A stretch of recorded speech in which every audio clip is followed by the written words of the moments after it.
Di Yogyakarta ada negeri bernama Sleman yang sejatinya adalah negeri Sulaiman dengan Temple of Solomonnya, yaitu Candi Borobudur.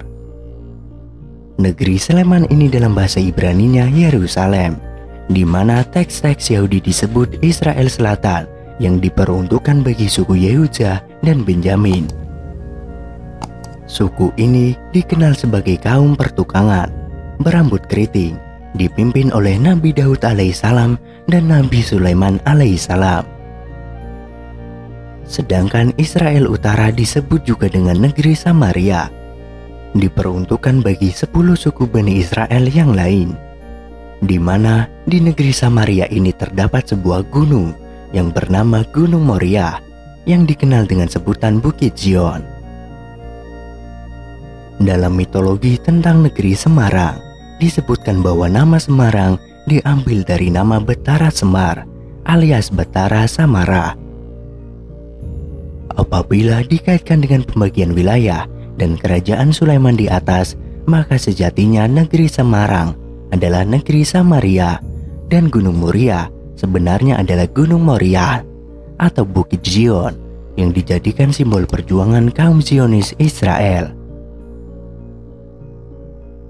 Wilayahnya terbentang sampai Borneo Utara. Apakah sebuah kebetulan Pulau Kalimantan juga disebut Pulau Semar? Laut Cina Selatan ketika masih berupa daratan hingga Cina, Malaysia, Sumatera, Sulawesi, hingga Papua.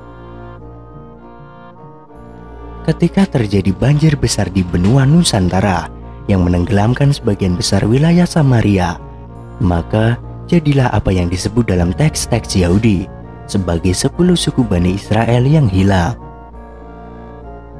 Dalam kurun waktu ribuan tahun, jadilah Yehuda atau suku Jews menjadi suku Jawa. Suku Simeon menjadi suku Batak, dan suku-suku lainnya yang terindikasi sebagai 10 suku Israel yang hilang antara lain suku Jepang asli, suku Pathan Afghanistan, suku Khmer, suku Manasye Myanmar, suku Cochin India, dan suku Chiang Cina. Dari uraian di atas, maka wajarlah apabila Rasulullah pernah bersabda, "Tuntutlah ilmu walau ke negeri Syain." Pertanyaannya adalah di mana negeri Syain itu? Selama ini umat Islam menyebut negeri Syain adalah negeri Cina. Padahal sebenarnya adalah negeri Syain itu negeri Sailendra yang jauh lebih maju dibandingkan negeri Cina yang saat itu masih dilanda peperangan antar dinasti. Sulaiman adalah putra dari Nabiullah Daud alaihissalam. Nabi Daud diutus Allah agar Bani Israel menyembah Allah. Atas kebesaran Allah, Nabi Daud dianugerahi kekuasaan dan kerajaan yang sangat besar dan luas. Tapi sebelum mendapatkan kekuasaan dan kerajaan tersebut, Daud terlebih dahulu harus melawan Jalut, seorang pembangkang Allah, dan berperang melawan pasukan lainnya. Setelah wafat, kerajaannya diwariskan kepada putra Daud, yaitu Sulaiman. Allah menganugerahi Sulaiman banyak kenikmatan, antara lain kekuasaan yang sangat besar, harta yang berlimpah, bisa berbicara dengan binatang, serta mampu menundukkan angin dan jin. Para arkeolog ini pun terus melakukan upaya pencarian terhadap situs-situs peninggalan Nabi Sulaiman yang hidup sekitar abad ke-10 sebelum Masehi atau 989 sampai 931 sebelum Masehi, dan Nabi Daud 1041 sampai 971 sebelum Masehi. Sejumlah tempat yang diyakini menjadi bukti peninggalan Sulaiman terus diteliti oleh para ahli. Hal tersebut untuk menemukan bukti kebesaran Allah yang telah menganugerahkan banyak kenikmatan kepada Nabi Sulaiman. Ternyata Candi Borobudur adalah bangunan yang dibangun oleh tentara Nabi Sulaiman, bukan isapan jempol semata. Konon, pembuatan di dalamnya ini dibantu dari kalangan bangsa jin dan setan yang disebut di dalam Al-Quran sebagai Arsy Ratu Saba. dipaparkan secara apik berdasarkan hasil riset Lembaga Studi Islam dan Kepurbakalaan yang dipimpin oleh Kiai Haji Fahmi Basya, dosen Matematika Islam UIN Syarif Hidayatullah. Hasil riset tersebut juga menyimpulkan bahwa suku Jawa disebut juga Bani Luqman karena menurut karakternya suku tersebut sesuai dengan ajaran-ajaran Luqmanul Hakim sebagaimana tertera di dalam Al-Quran.